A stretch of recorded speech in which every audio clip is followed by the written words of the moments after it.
Let's get into Roto World player news. Donna or Travis is definitely the question when you say Kelsey. Or Jason. Or Jason. Why not Jason? What I understand is we're going to need a bigger table because they're all coming. Yes. The entire Kelsey clan, which includes Taylor Swift now. The entire Kelsey clan. It's just a mess.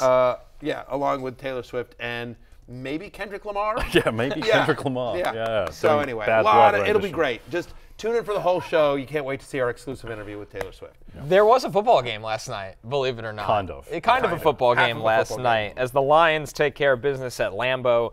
Shout out to the Lions fans that packed out Lambeau Field. That was maybe more surprising than the game. Yeah, right. Seeing that before the game. But the story of this one, guys, David Montgomery, we wake up yesterday morning. We don't know if he's going to play. 24 hours later, David Montgomery's the story of fantasy. Jay, 32 carries, 121 yards, and most importantly, 3 touchdowns for the Lions workhorse running back. Yeah, I guess his thigh or whatever is fine. Coming just straight into Dan Campbell was always right. The fact that he was questionable in a way and then just gets 32 carries, gets the 3 touchdowns as well. He's getting the goal line work. He is now the favorite in the market to lead the league in rushing touchdowns, which would be a nice encore to Jamal Williams doing it last season as the Detroit Lions running back. So yeah, I mean, you called it, Matthew, earlier in the season. He's been a workhorse. Jahmyr Gibbs, we'll get to him, but David Montgomery's just the locked and loaded. I mean, borderline RB1 at this point. At least 17 touches and 12 fantasy points. Like, again, not effective, but efficient. Like, he gets it done. The other way, but yes.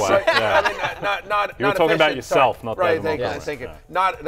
Thank you. Not efficient, but certainly effective. Like, the volume's going to be there. It is one of the best offensive lines in football. It's one of the reasons why we said throughout the preseason, hey, at cost, we prefer David Montgomery to Jahmyr Gibbs. Like, I know he's not sexy or fun or exciting like Gibbs, but we're going to look up a year from now and he's going to have 250 carries and double-digit touchdowns. You know what? And he's well on his way. The sneaky thing about Montgomery as well, it became very clear last night. They don't trust Jared Goff. They do not trust him around the goal line. I understand that Goff has been good the past year and a bit, but they don't want to put the ball in his hands if they don't have to. And you saw it on the pick, which as soon as Jared Goff leant back and kind of pushed that pass on the first drive, you just felt something bad was going to happen. So I think it's the right approach with Goff, who he's been very solid, but at the same time, he does have these moments of madness, and they will run it at the goal line if they can. And they can. Sorry. No, and they can. Yes. They don't need to trust Jared Goff in the goal line. That's 100%. They're a running team. Yep. That's what they want to be. Yes. Yep. Like the strength of that team is that offensive line, and so they really like him. And and I got to give credit to Jason Garrett, my colleague on Football Night in America, my friend Coach Garrett, who's been a friend of the show too, by the way. Sure. We've had Coach here, but like he talked about this, and this is something I brought up in our preseason. Was just like he went out to Lions camp to interview Dan Campbell for the opening night game, the Lions Chiefs game, and he was just like he was there at Lions camp for a couple of days, and he's just like, I'm telling you, they love David Montgomery. They love him between the tackles. That's what they want to do. They want to be, there's all the cliches, but the cliches sometimes are cliches because they're true.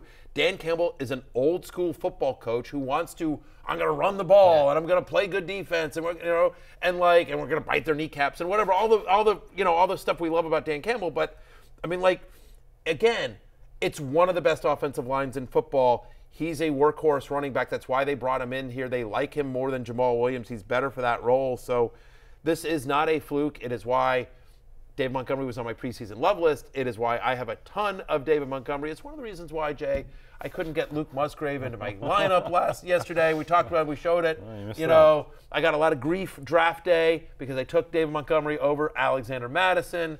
That is looking smart at the moment. We'll see. A lot of NFL to go. But look, we're not expecting 3 rushing touchdowns, but this is much more legit than not. He is a borderline RB1 until future notice. Like, game script also worked in his favor in a big way here. Yeah. And it worked in his favor in a big way, which is one of the reasons why Jahmyr Gibbs, Connor, couldn't get on the field here. He couldn't get on the field, and they haven't needed to lean on Gibbs as much as you would think. They are scheming up some throws for him, but nothing's really working. They do like him as a change of pace runner. He could be a third down back, but the reality is for the Lions, until we see them place, significantly behind, how often are they constantly targeting Jahmyr Gibbs? I think people that drafted him, where they got him ADP, were hoping for 8 targets a game and some rush production, and we're just not really seeing the Lions need him to do that. They got one of the easiest schedules in the league as well the rest of the way, which is almost kind of, usually that's good for your running back. Not in this situation, I don't think. I think you want them throwing the ball to Gibbs. And we talk often about touchdown-dependent flexes.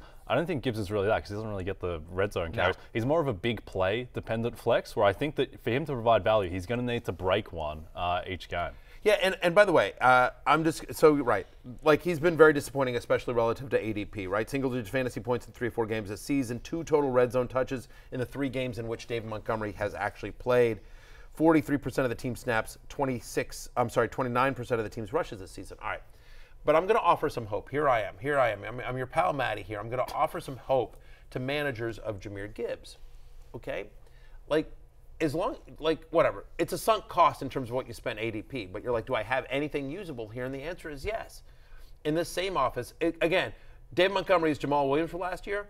Jahmyr Gibbs is DeAndre Swift from last year, who, by the way, was a top 15 fantasy running back on a points per game basis last year in this offense, and was, in fact, each of the last 3 seasons.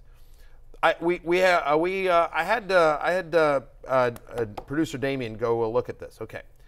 Last year, so Jahmyr Gibbs through the first 4 games this season, taking out that Week 3 game that David Montgomery was out, right? Because that skews it. So the 3 games in which Montgomery played through the week, he's averaging 11.7 touches per game, 9.89 fantasy points per game. Okay, 11.7 touches per game. DeAndre Swift through the first 4 weeks of last year, 11.7 touches per game. Literally the exact same. Now, he averaged 14.9 fantasy point, 14.3, sorry. He averaged 14 fantasy points. Gibbs is averaging 9 because Swift had a couple of touchdowns. And I think had Gibbs not tripped over himself in week 1 and he danced it in the end zone, I think the narrative's a little bit different on him. The fact is Gibbs just hasn't gotten into the end zone there. He did get 1 red zone touch last night. Obviously, that didn't convert. But again, he's a PPR flex play. And again, they were running the ball effectively. He's a rookie. They trust Montgomery obviously a lot more in pass pro. I think the usage for Gibbs will increase somewhat. But to your point, Connor, just as long as you reset your thigh, I have a big play dependent flex, but he's a guy that has that skill set, I think he's going to be okay. Yep. And I think this might be the offense with the most defined roles in the league now, right? Because it's exactly the same as it was last year, to your point with Williams and Swift, just it's Montgomery and Gibbs. It's Amon-Ra St. Brown, who's a locked-in wide receiver 1. It's Sam Laporta, who's a locked-in tight end 1. And he's Hawkinson. Yeah, and then the other guys are just, kind of guys. Josh Reynolds and Marvin Jones Jr., Khalif Raymond, they're not really going to provide value outside of Reynolds potentially some weeks. But, we know exactly what this team is. And when Jameson Williams comes back, again, we'll reset our expectations there, and we'll see how much they use him, but it'll take him a little while to get up to speed. But again, there's a lot of usable pieces to this offense. Congratulations to the Lions. Really exciting, by the way. And to your point about schedule, Carolina at Tampa Bay, at Baltimore, home to Las Vegas. None of those defenses scare you at all. Yep. They haven't even played the Bears yet as well. They're in the division. They get 2 games against the Bears. Yeah, 2 games against Minnesota to come as well. That defense, it's going to be a good year for the Lions. On the other side of things, One pride. Disaster class for the Packers backfield, right? Aaron Jones returns from injury, kind of. 5 carries, 18 yards. He had 1 catch for -4 yards. But on the other side, A.J. Dillon, guys, it's just not working, right? It's just not working. A.J. Dillon, I have no problem dumping A.J. Dillon. Yep. You know what I mean? We talked about dropping him last week. If he's still on your roster, feel free to drop him. Aaron Jones, I'm willing to chalk it up to first game back, might have been a snap count. If you look at the time possession, it was 37 minutes and change for the Lions. The Packers just didn't have the ball. They were down big early, and so game script worked against Aaron Jones as well. He'll have 10 days, again, kind of the mini bye here. So 10 days before their next game, which is they're playing the Raiders on Monday Night Football. If somebody's panicking your league on Aaron Jones, I would buy low. He was the #1 running back in fantasy week 1. He had a bad day at the office. It is what it is. Yep. Getting to the pass catches for the Packers, I think that's maybe the more interesting thing is Romeo Doubs is a big thing. And we talk about, Puka Nacua and all the targets he's been getting. Romeo Doubs might be more sustainable for him the rest of the way because he doesn't have Cooper Kupp coming back into his offense. He's had 25 targets the past 2 games. He was 9 for 95 in this game, in a game where they didn't, to your point, have the ball that much. And also, really should have had a touchdown on that kind of penultimate drive, but there was the miscommunication and Love throws the pick. So this might be the last chance to buy low-ish in a way on Romeo Doubs, just because had he gone for 105 and a touchdown, you're not buying low. But because they didn't get that last play, maybe there's still a window for Romeo. He's had at least 18 fantasy points in 3 or 4 games this season. He's been targeted on 44% of his routes, all of which is great. The only thing I agree with everything you're saying, Jay. My only concern here is, again, Watson was on a snap count. And by the way, and we'll get to him in a second, but Luke Musgrave leaves this game early with a concussion. And so it's just and Aaron Jones was on a snap count. I just don't know if we know enough yet about this Packers passing offense. But certainly, Romeo Doubs was somebody who impressed last year. He was in and out of the lineup with the injuries, but, fourth-round guy that I know, Connor, you talked about last year, saying he should have gone a lot earlier. He should have. I think you had a day 2 grade on him. Yeah, coming out of Nevada, he was a big play threat. He was somebody that constantly won down the field, but he's also developed. What impresses me with his NFL career is how consistent he is in the short and intermediate area now, too. He doesn't need to just win vertically all the time. So Doubs, I know they loved him last year, and Aaron Rodgers was trying to get on the page with the young receivers, and they both got hurt, so there was inconsistency. Jordan Love's been growing with him. I know Jaden Reed's snap count keeps going up, but I don't think that affects Doubs at all. I think Doubs is maybe the most constant in this pass game, and let's not forget, Christian Watson, unfortunately, just feels like he's always dealing with something, so it's nice that he's back. Yeah. But the fact that they kind of have to treat him this limited way, I'm buying in on Doubs being consistent. Yep. By the way, in deeper leagues, Jaden Reed, 5 or more targets in every game this season, played 66% of the snaps. And he almost had a touchdown, too. Like a slightly better throw, he gets the feed in. Yep. Does he suffer more, though, than Doubs when Watson gets more up to speed, just the type of receiver that Watson is? Jaden Reed or Watson? Yeah, I think so. I think that they like Reed as the slot. The other guys, they can all move around. I think Musgrave, we'll see how long he's out. I think that would help Reed because, once again, you're going to use Musgrave as a big slot, Reed as a traditional small slot. I think Watson and Doubs, though, they're guys that could play on the inside and outside. Yep. So last thing here from this game is Luke Musgrave. I promised you that a Luke Musgrave game was coming. Luke Musgrave drank free. Unfortunately, leaves the game very early after 1 reception for 1 yard with a concussion. We hope he gets better. Awful, but I took the over on 37.5 receiving yards for Musgrave. Their other tight ends combined 6 for 39. It would have cashed, damn it. Anyway, just a bummer. We just hope text DraftKings that. Text them that stat, and they'll pay out your bet. Yeah, exactly. I'm sure they will.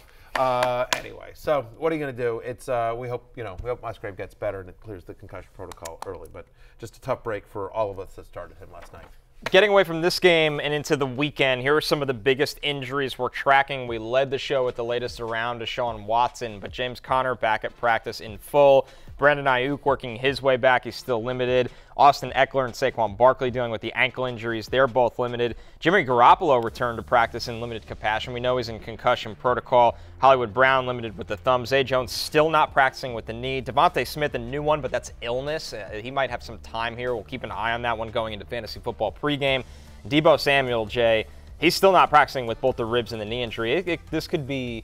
It feels like with Deebo, it feels like veteran rest in the beginning of the week, but when it goes this long, you have to wonder if he'll even play. Yeah, particularly given their 14-point favorites over the Cardinals. Maybe if this was Sunday Night Football against the Dallas Cowboys in a couple of weeks, that would be a different story, but suspect that if there's any doubt over Deebo's health, then he won't go. It's good to see Jimmy Garoppolo practicing in limited fashion because it seemed like he might even miss the game. Now it seems certainly that's a big one. Against the defense, he could play well against. Yep, absolutely. That's about as fantasy favorable as it gets, match up against the Chargers in a shootout. Yeah, no doubt.